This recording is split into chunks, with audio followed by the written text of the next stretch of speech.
దయన్న మంచోడే కానీ మార్పు వస్తుంది, 2 లక్షల రుణమాఫీ వస్తుందని ఆశపడేశారు. వాస్తవం కాదా? నేను ఒకటే మిమ్మల్ని అందరినీ రిక్వెస్ట్ చేస్తున్నా, నాకు ధైర్యం తిప్పియాలి.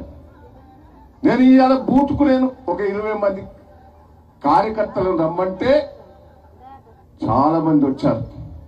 నేను చేతులెత్తి మొక్కుతున్నా, నా మీద అభిమానం వచ్చిన మీరు అందరికి కూడా జిద్దుకు వచ్చారు. నేను మిమ్మల్ని అందరినీ రిక్వెస్ట్ చేస్తున్నా, రేవంత్ రెడ్డి గురించి నాకు బాగా ఎరక. రేవంత్ రెడ్డిని తిట్టేది, తప్పుడు పనులు చేయొద్దు, అబద్ధాలు ఆడొద్దు, మోసం చేయొద్దని ఎప్పుడు తిట్టేది. ఆయన అనేది దయన్నా నీ తిరుగుంటే నడవదే, పొద్దునోటు మాట్లాడాలి, సాయంత్రం ఒకటి మాట్లాడాలి, మాట్లాడితేనే రాజకీయాలలో పెరుగుతుంది. తినాలి, లంచాలు కూడా తినాలి. నీ తినకపోతే రాజకీయాలు నడవే నన్ను అనేది వాళ్ళు నేను తిట్టేది.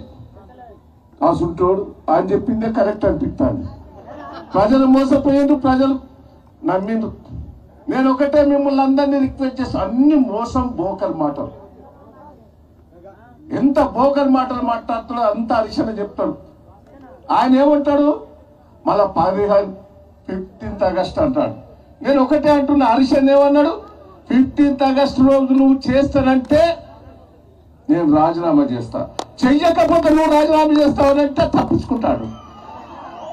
ఆ మాట అంటలేడు. నువ్వు రాజీనామా చేయంటాడు కానీ ఆయన రాజీనామా చేస్తానంటలేడు. అంటే ఈ ఎన్నికలు అయిపోవాలి.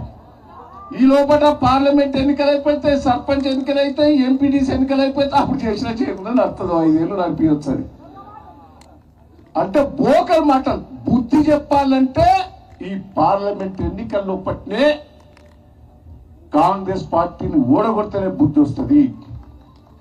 దయచేసి నేను ఒకటే, కాంగ్రెస్ పార్టీకి ఓటేసిన వాళ్ళు ఉన్నారు, నేను వాళ్ళని కూడా రిక్వెస్ట్ చేస్తున్నా, బుద్ధి చెప్పండి.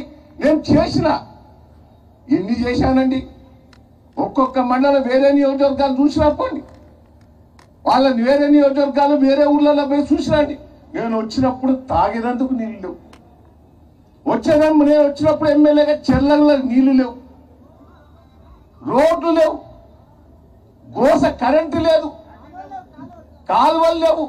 నేను ఇవన్నీ ఎంబడిపడి, హరిశన్న ఇరిగేషన్ మంత్రి ఉంటే ఎంబడిపడి నీళ్లు తెచ్చినా, మిషన్ భగీరథ, చెక్ డ్యాములు, చెర్ల బాగులకు నీళ్లు ఇట్లా తోలిచ్చి చెక్ డ్యాములు కట్టి నీళ్లు నింపి బాయిలల్లో చెర్లలో ఊట పెరిగేటట్టు చేసిందా లేదా బోరింగ్లలో? ఇప్పుడు నీళ్లు వదిలిపెట్టక బోరింగ్లని పోయినాయి, మోటార్లు కాలిపోతాయి, స్టార్టర్లు కాలిపోతాయి, ఏ బాయిల సుక్కలేదు. ఇది వాస్తవమా కాదా?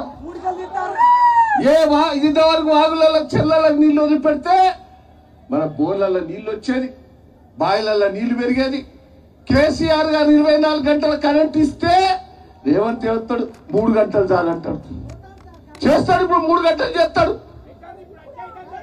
నీళ్లు పోయినాయి. ఇవాళ హరిశన్న వస్తాడు, కుండలు పడ్డాయి, కుండల కాడ కొట్టుకుంటాడట నీళ్ళ కాడ. ఇదివరకు ఇంటింటికి నీళ్ళు వచ్చేది, ఇప్పుడు కొట్టుకుంటారు. దయచేసి నేను మిమ్మల్ని రిక్వెస్ట్ చేస్తున్నా, జిద్దుగా పనిచేద్దాం. దయన్న మళ్ళా పాలకుర్తి మీదకెళ్ళే నిలబడతాడని కూడా ఈ సందర్భంగా చాలా మంది అంటారు. వేరే దిక్కు పోతాడట, అది ముచ్చట లేదు. నాకు జనం 3 సార్లు గెలిపించిందండి, మిమ్మల్ని మర్చిపోతారా? కష్టకాలంలో గెలిపించిండు. నేను అది ఎలా పాలకుర్తిలో హరిశన్నకు తెలుసు. హరిశన్న వీళ్ళందరూ కూడా నేను టిఆర్ఎస్ పార్టీ గాడుపున్నప్పుడు కూడా గెలిచిన, కాంగ్రెస్ గాడుపున్నప్పుడు కూడా గెలిచిన. నేను గెలిచిన ఇవాళ నేను టిఆర్ఎస్ పార్టీలోకి వచ్చిందంటే హరిశన్న ధైర్యంతో వచ్చాను, హరిశన్న పిలుపుతోటే వచ్చాను, హరిశన్న రమ్మని అంటే వచ్చాను. నాకు కాంగ్రెస్ పార్టీ వాళ్ళు పిలిపిస్తారు, నీ మీద కేసులు పెడతాం, నువ్వు రాకపోతే మలబోతాను. నేను తప్పు చేయలే, టెలిఫోన్ కేసు అన్నారు, ల్యాండ్ కేసు అన్నారు, ఎండ దొరుకుతలేదు, ఎన్నికలైనా దొరుకుతలేదు. దయన్న మీద తప్పులు. కాంగ్రెస్ వాళ్ళు ఎట్లా నాకు ఇదివరకు 3 సార్లు జైలుకు తోలిచ్చిండ్రు, మళ్ళా పోతా. తప్పుడు కేసు పెడితే కొట్లాడతా మీకోసం. నేను కార్యకర్తలు కూడా చెప్తున్నా, తప్పుడు కేసులు పెట్టేది ఉంటే పోలీస్ స్టేషన్ వచ్చి నేను కూర్చుంటా.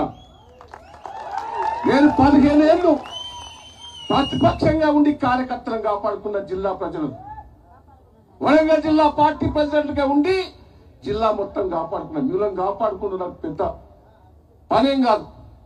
ఒకడంటాడు సర్పంచ్ బిల్లులు ఆపుతామని. ఈ దమ్మున్న బిడ్డ దయన్న మంజూరు చేసిండు, ఆపుతా నేను వచ్చి